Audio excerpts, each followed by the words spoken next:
The hall receded behind us, the warm golden glow of chandeliers dimming into soft shadows as we moved toward the quieter corridor. The hum of conversation followed us faintly, a distant tide of polite laughter and muted toasts, softened into background noise that somehow shielded our space. The polished floor echoed softly under our careful steps, each footfall deliberate, like the beating of a cautious heart. She walked beside me, hesitant, hands brushing against the fabric of her own dress, twisting and untwisting it as though it might give her courage.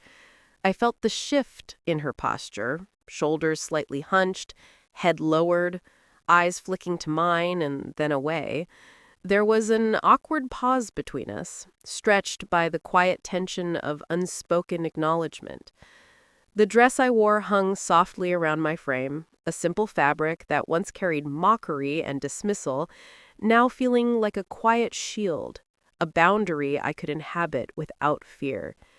It brushed lightly against my legs as we walked, rustling faintly, a soft companion in this small, deliberate escape from the crowd.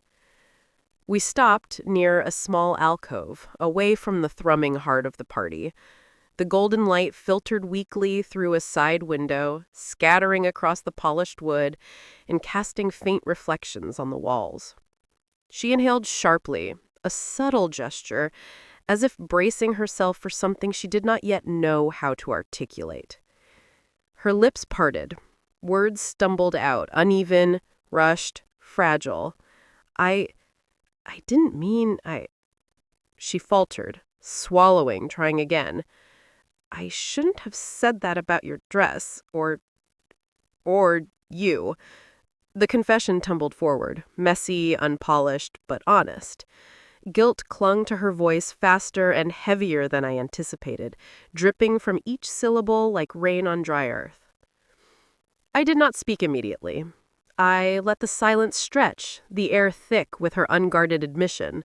The soft hum of the party behind us provided a protective veil, giving her space to feel, to stumble, to expose her own discomfort. I listened, fully present, allowing the weight of her words to settle between us without diminishing them, without judgment, without interruption. Her hands twisted in her lap, nervously, unconsciously. A strand of hair fell across her face, and she brushed it away in a gesture both careful and hesitant. Her gaze met mine briefly, flickering with uncertainty, then darted downward, seeking refuge in the shadows along the floor. Each movement was subtle, deliberate, and laden with meaning, a dance of regret, acknowledgement, and tentative humility. I felt a small warmth rise within me, not triumph, not satisfaction, but a quiet recognition of the moment unfolding. The dress, once ridiculed, now carried a presence that extended beyond fabric and thread. It felt protective, like a soft armor against the sharp edges of prior ridicule, a reminder that dignity is not given, it is quietly inhabited, nurtured in the spaces between perception and understanding. She swallowed again, more deliberately this time. I was wrong, she whispered. The words trembled on her lips, fragile yet carrying weight. I see it now. The way I've judged.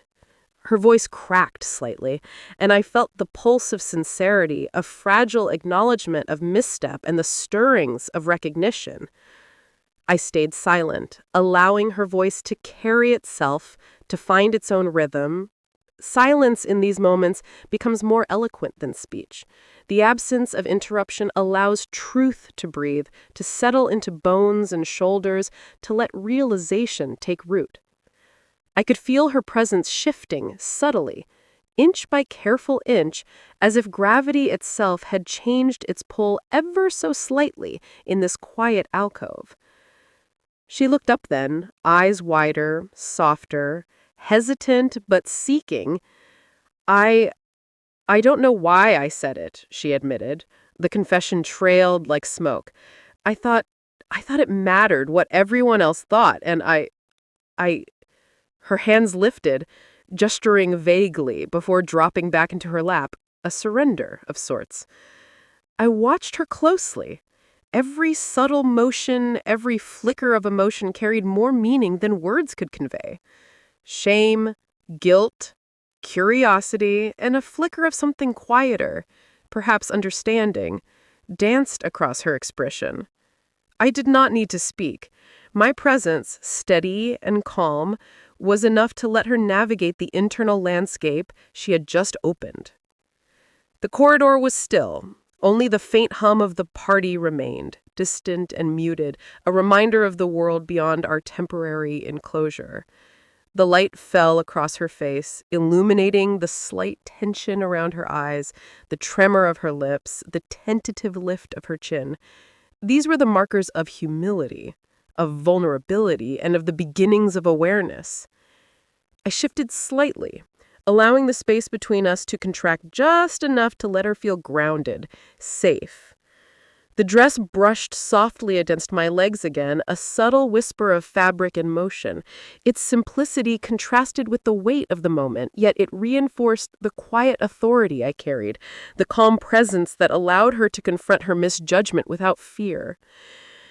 She inhaled slowly, deliberately, and I could see the tension in her hands easing, the rigid posture softening, a subtle release of the invisible weight she had carried into the conversation. I let the pause stretch, giving her time to internalize, to reflect, to learn in the quiet company of observation and silent acknowledgement. Her hands rested more fully in her lap, no longer twisting, no longer restless. The flicker of shame had softened into something steadier, a quiet awareness of the consequences of her words and the subtle reality of the woman before her. The recognition was not loud, not triumphant, but it was real. An acknowledgement of truth without theatrics, humility without performance. She exhaled slowly, softly, and I could see the faintest trace of release in her shoulders, the slight tilt of her head that carried curiosity, wonder, perhaps even a first glimpse of understanding. The moment was delicate, fragile, yet monumental in its quietness. I allowed a few seconds of complete stillness to linger between us. The soft brush of my dress against the polished floor, the muted hum of distant conversation, the golden light painting subtle shadows across our figures, all combined to create a cocoon of reflection and presence. She leaned slightly forward, small, hesitant, as if drawn by the gravity of truth, but careful not to overstep, careful not to disrupt the fragile balance of the moment. I want to understand, she said finally, voice small, fragile, but deliberate. I want to see what you see, how you carry yourself like this. I did not smile, nor did I speak. I only met her gaze, steady and calm, offering the quiet invitation for reflection, the subtle permission to explore understanding without judgment. The dress around me seemed to settle, its fabric soft and protective, a quiet emblem of endurance, presence, and the slow unfolding of dignity. She exhaled again, a faint tremor in her chest, a release of tension she had been holding without realizing. The shift was small, but unmistakable. Humility, perhaps, was beginning to root. Perhaps something deeper, awareness, respect, recognition, was starting to grow quietly in the space we had carved away from the rest of the world. The corridor remained hushed, bathed in soft golden light, the distant hum of conversation acting as a protective veil. I felt the weight of the moment settle into my bones, steady, deliberate, unspoken but undeniable. She was learning, slowly, quietly, not through lectures, not through admonishment, but through the silent reflection of presence, the gentle authority of someone who had endured and moved through life with quiet strength. She shifted again, tentatively, eyes lingering on the folds of my dress, the posture I held, the calm steadiness that filled the small alcove. A subtle acknowledgement passed between us, fragile, delicate, unspoken, yet full of meaning. What she would take from this moment, whether humility, awareness, or something deeper, remained to be seen. But the seed had been planted, quietly in the gentle cadence of presence and reflection. And in that moment, I understood fully. It was never about the dress. It was about endurance, presence, quiet dignity, and the slow unfolding of understanding. The hum of the party continued, golden light flickering across polished surfaces, the corridor holding us in its quiet embrace. I shifted slightly, allowing her to settle, letting the silence speak more loudly than words ever could. The weight of the lesson rested gently between us, steady. The party had begun to wane. The golden glow of the chandeliers softened, blending with the twilight filtering through the tall windows. Music lingered in the corners, distant and muted, like a memory of laughter rather than its living sound. I moved slowly, deliberately, through the quieter corridors of the hall, each step measured, each breath conscious. The polished floor beneath my shoes reflected the soft amber light, and I felt the gentle weight of the dress against my legs as I walked, its folds catching the glow like whispers of a secret. The evening light struck it just so, illuminating the texture of the fabric in ways I hadn't noticed before. The gentle sway with each step, the subtle shimmer along the seams, made it feel almost alive, a companion carrying me through the room, through the night, and through the shifting gaze of those who had once judged me. Shadows stretched along the walls, long and soft, protective almost, as though the building itself leaned into me, acknowledging my quiet endurance. I paused at a corner, leaning lightly against the wooden paneling. The scent of perfume still lingered in the air, mingled with the faint trace of polished wood and waxed floors. In this quiet space, I allowed myself a small exhale. The weight of earlier scrutiny, the stifled whispers, the stolen glances, seemed to dissipate, replaced by something subtler, a recognition of self, a quiet pride that had nothing to do with accolades or applause. Her eyes found me from across the hall. She leaned lightly against the doorway, her shoulders slightly rounded, hands twisting together as if unsure what to do with them. There was wonder there, yes, but also unease, a silent acknowledgement that the woman she had dismissed so quickly could inhabit a space with dignity and calm, a presence that required no explanation, no apology, no performance. I looked away briefly, letting her observe without interruption. The world was fading softly around us, the remnants of the party reduced to the glow of a few lamps and the distant hum of voices echoing faintly through the high ceilings. In that gentle isolation, I felt the quiet mystery of self-worth, how fragile it was, yet how steadfast when claimed quietly, deliberately, without anyone else's consent. I moved again, my steps soft but steady. The corridor stretched ahead, dimly lit, the shadows shifting and folding around me. The dress caught the light once more, highlighting its curves and folds, and I realized that it wasn't the fabric that held the power, but the confidence it carried with me. Each movement felt deliberate, a rhythm of resilience, a subtle defiance woven into the soft fabric brushing my legs. The echoes of my shoes were soft but noticeable, a gentle reminder of presence. I noticed the minute details I had never cared for before, the faint ridges along the paneling, the soft sway of a curtain stirred by a quiet draft, the whisper of the dress against itself. Each small observation grounded me in this moment, giving it weight and clarity that the earlier scrutiny of the room could not touch. Her eyes followed me still, tentative, unblinking. I felt the quiet pull of her attention, the way her chest rose and fell as she tried to reconcile the image before her with the assumptions she had carried.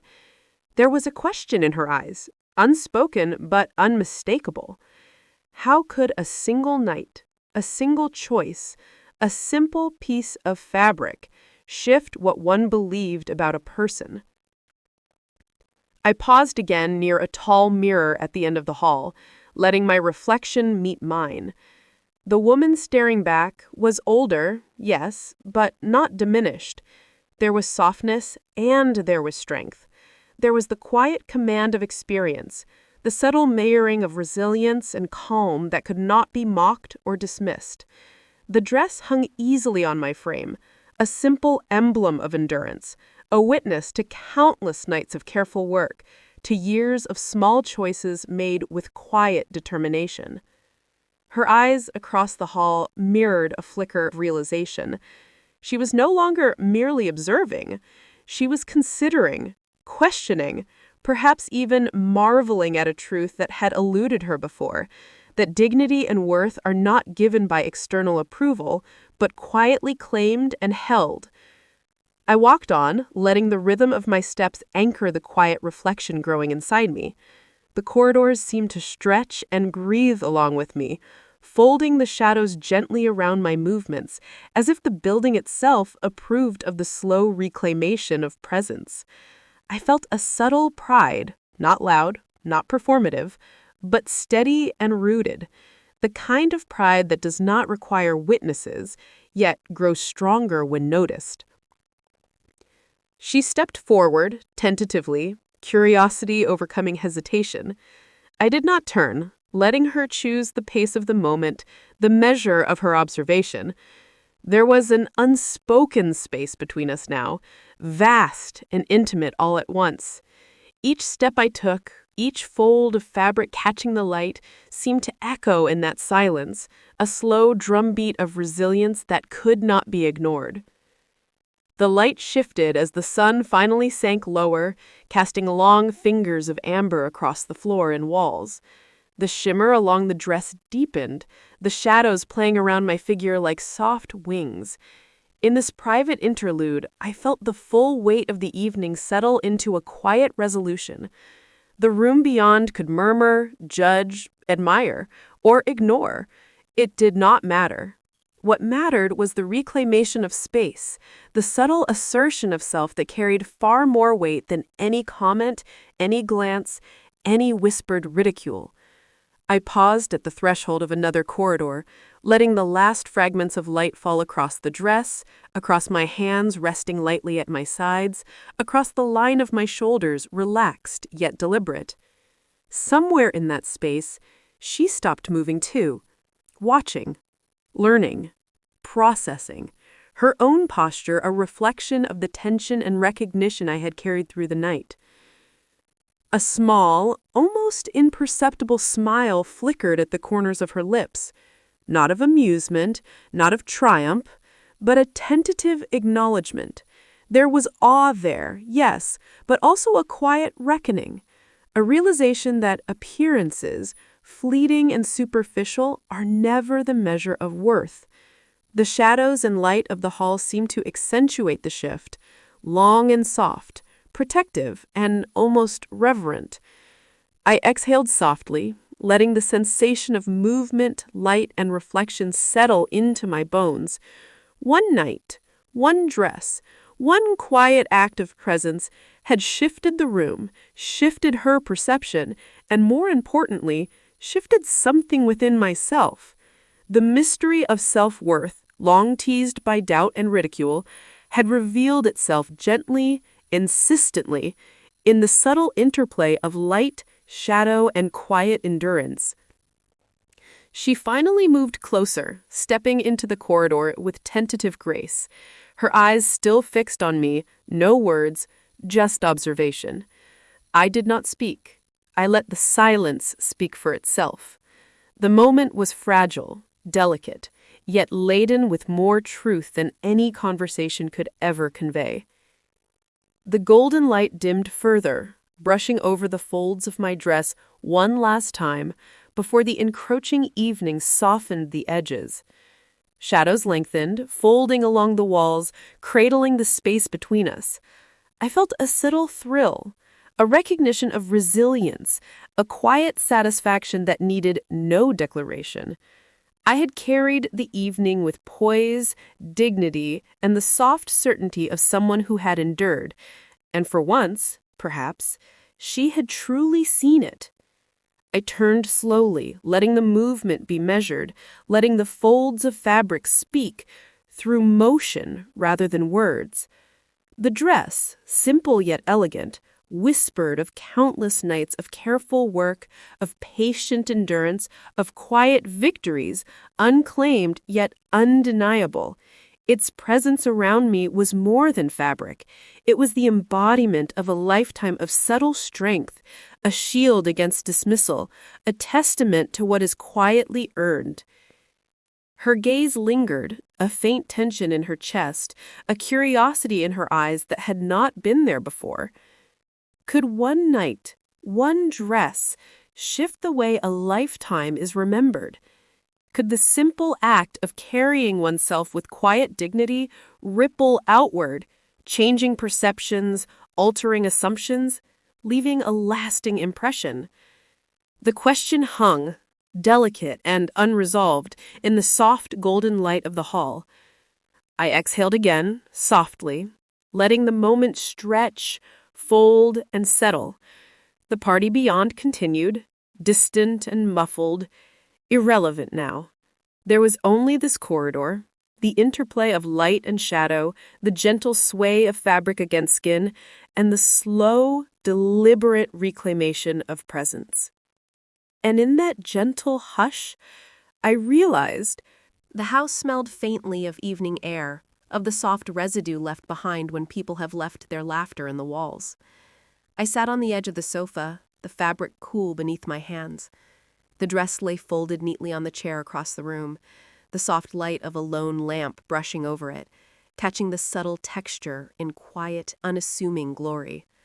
I traced a finger along the armrest, feeling the faint indentation of past weight, of evenings spent thinking and waiting and wondering. The silence between us was dense, not uncomfortable, but expectant. It held all the unspoken words of the night, the judgment, the surprise, the subtle shifts in attention, and yet it also held the possibility of something else, something quiet, unhurried, like the slow unfolding of dawn through a half-open window. She sat across from me, her shoulders slightly hunched, her hands entwined in her lap, fingers fidgeting with a thread that had loosened from the hem of her skirt. I could feel her looking at me, hesitant, measuring the distance between what she had expected and what she was now confronting. Her lips moved, but no sound came at first, as though the words were settling into shape before leaving her mouth. I watched the play of light across her face, the soft shadows that stretched across her cheeks and under her eyes, and I felt the quiet weight of time pressing gently into the room. Finally, she spoke. Her voice was low, hesitant, almost breaking in the way it cut through the silence. I didn't think," she began, pausing, as though afraid of what might follow. I remained still, letting her find the words, letting the silence hold space around them. Her sentences came in broken fragments, raw and unpolished, carrying the weight of both shame and curiosity. She spoke of confusion, of regret, of a sudden realization that had landed on her unexpectedly, a fragile acknowledgement of how little she had understood before tonight. I listened without interruption. I did not nod, did not offer approval or rebuke. The quiet act of listening itself felt deliberate, like holding the air still so that words could take shape and meaning could settle into the room. I noticed the rise and fall of her chest, the way her eyes occasionally flicked to the folded dress on the chair, as though drawing courage or insight from its simple presence. It had been mocked, dismissed, belittled, and yet here it was, quiet, unassuming, a subtle emblem of endurance. The room felt different from the one we had left behind. The echoes of the party, the glances, the whispered judgments, all of it had dissipated. Only the soft hum of the evening remained, the gentle rhythm of our breathing, the small shifts of fabric as we moved. I could feel the layers of the night settle between us, like dust falling slowly in a sunbeam, illuminating what had been overlooked, what had been taken for granted. She paused again, drawing in a shaky breath, her eyes glistening in the muted light. "I didn't mean what I said," she whispered, almost to herself. "I didn't understand. I just—" Her hands fidgeted, twisting in her lap, betraying the anxiety she tried to keep contained. I did not rush her, did not fill the silence with explanations or reassurances. I simply allowed her to exist in the moment, to own the discomfort and the recognition that had finally arrived. The dress, folded neatly, caught the light again. Its fabric seemed heavier now, not with a burden, but with the quiet power of perseverance. I could see it reflected in the stillness of her gaze, the slight narrowing of her eyes, the pause before each word. Even in its simplicity, it carried a story she had not expected to witness. The story of a woman who had worked, endured, and chosen her dignity in ways invisible until now. She leaned forward slightly, her voice soft but gaining strength. I I never realized. She stopped, swallowing, letting the words rest. "I didn't see what you've carried or how—" She trailed off, uncertain, vulnerable. I felt the gentle pull of empathy stir within me, not for the sake of absolution, but for the quiet recognition of the growth unfolding before us. It was delicate, fragile, a tentative step across a bridge built from honesty and humility. I kept my eyes on her, letting the silence fill the gaps between her words. It was strange how powerful this simple act of listening could be, how it allowed both of us to breathe into a space that had once felt tense, fraught with judgment. The quiet seemed to amplify everything. The subtle quiver in her hands, the tension in her shoulders, the slow realization in her eyes. It was not dramatic, not performative, just quietly monumental in the way small moments can be when witnessed fully. I think I think I judged too quickly," she admitted, her words barely audible. "I thought I knew, but I didn't." She drew her hands to her face, covering her mouth briefly, then letting them fall. There was relief there, yes, but also a raw awareness of the distance that had grown between us through unspoken assumptions and half-formed judgments. The tension in the room shifted, softened by acknowledgement, by the act of speaking, by the courage it took to voice the unseen weight of her own thoughts. I gestured subtly towards the chair where the dress rested, its folds catching the last glow of the lamp. She glanced at it, a faint expression of wonder crossing her face. I did not need to speak. The dress itself was a silent witness to everything. The years of careful work, the nights spent building a life with little fanfare, the small, quiet triumphs of endurance. It was more than fabric. It was a testament to resilience, an unspoken assertion of value that could not be diminished by words, glance, or ridicule. She nodded slowly, eyes tracing the lines of the dress, then lifting to meet mine at N. I, I think I understand a little better now," she said, soft, more certain. "I can see." Her words trailed off into silence, but the meaning hung in the air, like a faint perfume, delicate yet undeniable. There was recognition here, not complete, not absolute, but enough to shift something irrevocably between us. I leaned back slightly, letting the weight of the evening settle into the quiet corners of the room. Her honesty, tentative as it was, filled the space with a gentle tension. Not the tense strain of conflict, but the taut, expectant pull of understanding beginning to take root. I could feel the small, almost imperceptible change in her posture, the easing of her shoulders, the way her hands rested a little more openly in her lap. The silence stretched between us, comforting in its steadiness. No need for words, no need for gestures. The room itself seemed to hold its breath, allowing this fragile reconciliation, this tentative acknowledgement of perspective, to take form in the slow, deliberate rhythm of our presence. The dress, quiet and unassuming, bore witness to all of it. She exhaled softly, the sound carrying more relief than air. "I'm sorry," she whispered, and in the hushed tone there was no need for grand apologies, only the acknowledgement of misjudgment, of learning, of growth. I did not respond immediately.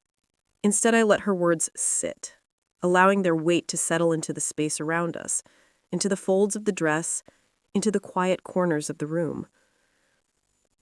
Time passed in this gentle cadence.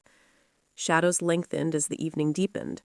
The last traces of light from outside softened until cool gray, and the lamplight made the folds of fabric glimmer faintly, like faint memory or whispered history.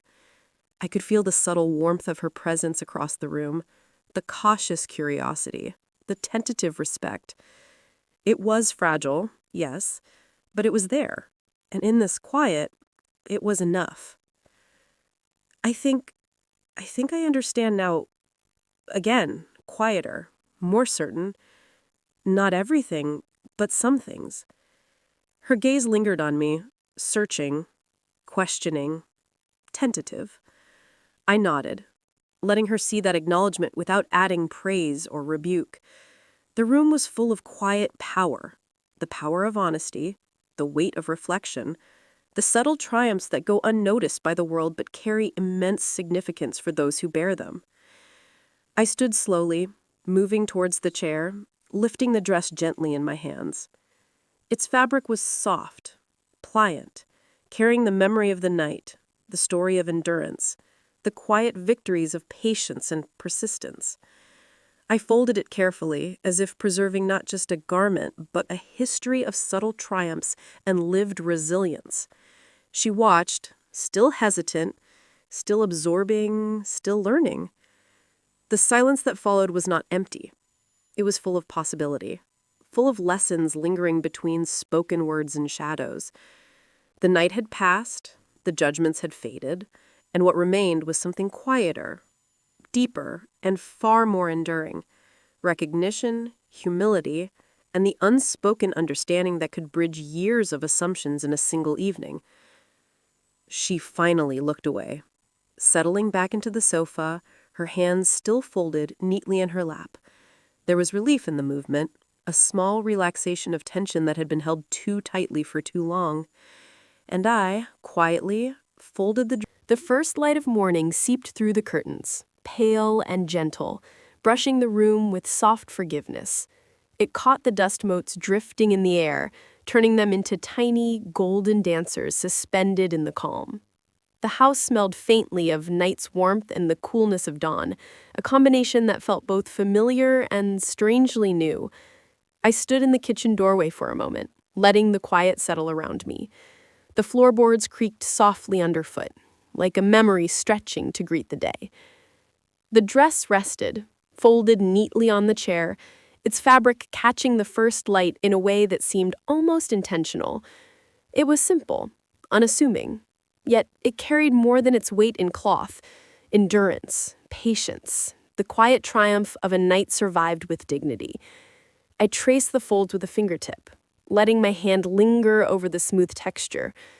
In that touch, I felt a memory of long evenings, of hands that worked silently while the world went on unaware, of small sacrifices unnoticed but not unvalued.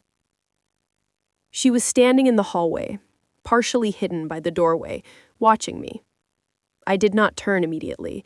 I let her eyes meet mine in a quiet exchange, the kind that speaks without words. There was a flicker in her gaze, a mixture of awe, surprise, and something closer to understanding. Not the loud, dramatic realization of a storybook moral, but the subtle acknowledgement of a truth that had hovered at the edge of her awareness for too long.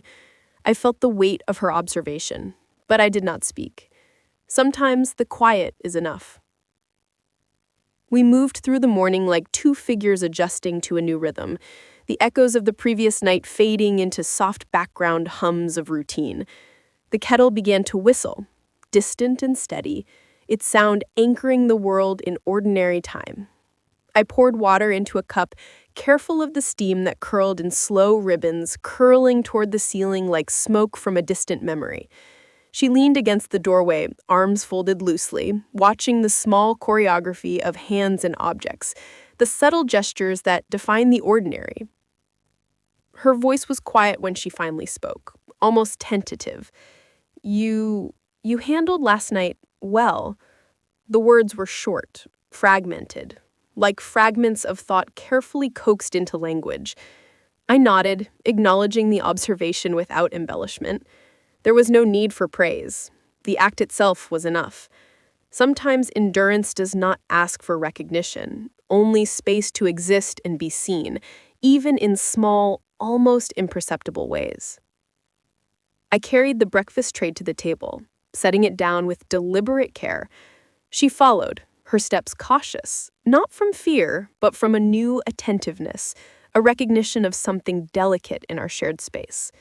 The sunlight shifted slightly, brushing across the polished surface of the wood, highlighting the folds of napkins, the faint sheen of the cups, and the subtle imperfections in the wood that told stories of years past, of hands that had cared for it, of time that had stretched and settled in quiet layers. We ate in silence for a while, the clink of utensils against plates and the gentle exhalation of breath marking the rhythm of the morning. There was no rush to speak, no need to fill the quiet with hurried chatter. The air between us felt lighter now, stretched taut only by the shared understanding of what had transpired and what had been silently observed. I noticed the way her hands rested lightly on the table, how she watched the movement of mine as they adjusted the plates, poured milk into the cup, stirred the tea. It was not judgment, not curiosity, only attentive observation, a subtle acknowledgement of what she had glimpsed the night before. The dress remained in its place, folded and waiting, a silent emblem of that quiet triumph. I caught her gaze drifting toward it, the line of her shoulders softening slightly as her eyes lingered. There was respect there, fragile and unspoken, but undeniable. Not a boast, not a statement, merely recognition that some things carry more meaning than appearances allow. I felt a small swell of quiet satisfaction, the kind that comes not from victory over another, but from witnessing the subtle shift of understanding. Outside, the birds began their morning chorus, tentative notes weaving through the air, carrying the day into consciousness. The light shifted again, brushing her profile in gentle gold, illuminating the small, almost imperceptible relaxation of tension in her frame. I wondered, not for the first time, how long it would take for this understanding to settle fully, how long before the lessons of one evening quietly shaped the days to come. The moment stretched, delicate and suspended, like the gentle tremor of a shadow cast by the rising sun. She spoke again, softer this time, almost hesitant. I think I see now. Not everything, but some things." Her gaze fell to her hands, folded neatly in her lap, and lifted briefly to meet mine. There was a tentative honesty in her posture, an unguarded sincerity that was rare and precious. I nodded, letting the silence carry what words could not. Some truths do not need to be spoken. They are felt, absorbed in the space between gestures, in the quiet attention of two people who have glimpsed each other's strength. I walked slowly to the window, drawing the curtain slightly to let in more light. The room changed subtly, the shadows retreating, revealing the textures of furniture, the grain of wood, the soft contours of walls and floors. Light touched the dress again, coaxing the folds into gentle prominence, turning fabric into statement, story into silence. I wondered if she truly understood what it represented. The quiet endurance, the invisible labor, the subtle, uncelebrated victories that accumulate over time. She rose then, moving closer to the chair where the dress rested. Her fingers hovered above it for a moment, almost reverent, before retreating back to her side. No words accompanied the gesture, and none were necessary. The act itself was confession and acknowledgement, apology and recognition folded into a single, fleeting motion. I watched, letting the room hold the weight of the moment, letting the light and shadow and fabric speak where words could not. We lingered in that quiet, the hum of morning outside the walls, the kettle's distant whistle fading into the rhythm of the day. I felt a subtle shift in her demeanor, shoulders loosening, eyes softening, the cautious attention of yesterday now replaced by a tentative, growing respect. It was fragile, yes, but the fragility made it no less profound. Some lessons, I thought, arrive slowly, carried on the wings of ordinary acts, observed and absorbed rather than taught or explained. I placed the tray in the sink, the small clatter of plates and cups marking the rhythm of normalcy returning. She moved to the window beside me, the sunlight brushing against her hair, highlighting the subtle warmth in her features. We stood together silent, side by side, watching as the morning unfolded, as light and shadow and quiet understanding wove through the room. The dress rested, folded, a silent sentinel, marking the night that had passed and the subtle triumphs it had carried. She spoke once more, almost a whisper. I didn't understand before, but now I think I do. Her eyes met mine briefly, flickers of acknowledgement dancing in the light. There was no ceremony, no dramatic revelation, only the quiet, steady recognition of a shift in understanding, of a bond reshaped in silence and reflection. I nodded, letting the moment breathe, letting it settle into the fabric of the morning. The day continued to unfold, fragile and beautiful, carrying with it the echoes of yesterday's lessons. The dress remained where it belonged, its folds catching light like quiet memories, its presence a reminder of dignity, endurance, and subtle triumph. Life moved on. Breakfast were eaten, routines resumed, the world hummed gently in its own rhythm. Yet the undercurrent of understanding lingered, quiet profound. I watched her, moving through the room with ease, her gestures lighter than before, her gaze carrying a newfound attentiveness. It was not boastful, not performative, only quietly observant, a recognition that some things, once seen, cannot be unseen.